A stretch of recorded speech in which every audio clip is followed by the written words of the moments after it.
Her til februar, 13. til 15. februar, der prøver vi at samle alt, hvad der findes af kristne unge i Danmark, og vi prøver også at invitere alle deres venner med i Grindsted, hvor du skal være med på åbningsaften. Hvad kunne du godt tænke dig, eller hvad kunne du forestille dig, Gud ville gøre sådan en weekend? Du rejser jo meget rundt blandt unge også, og forkynder Guds ord. Men hvad kunne du forestille dig, at Gud ville gøre i Grindsted sådan en weekend?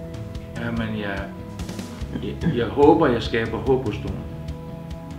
Fordi at nu snakker vi om ungdomskultur før. Fortvivlelse er jo virkelig noget, der hviler over os mennesker i dag. Unge som gamle. Fortvivlelse. Vi bliver fortvivlede, når vi hører nyheder fra Frankrig om, at mennesker er blevet slået ihjel. Vi bliver fortvivlet, når vi hører om hele byer i Afrika, som er blevet udslettet af ondskab. Vi bliver fortvivlet. Det er sådan en nyhedsstrøm ind, så fortvivlelse ligger over os. Og der håber jeg kan skabe håb. Og jeg håber, jeg kan være med til at sende et signal om, at tro på Jesus, det er ikke kedeligt. Det er glæde, det er fuld fart, det er spænding, det er et vildt liv. Det er nogle ting, der ligger foran en, som man ikke kunne drømme om, man skulle få lov til at opleve. Og den side tror jeg, at man som ung har brug for at høre, fordi det er det, der ligger der. Sådan et liv vil jeg gerne leve.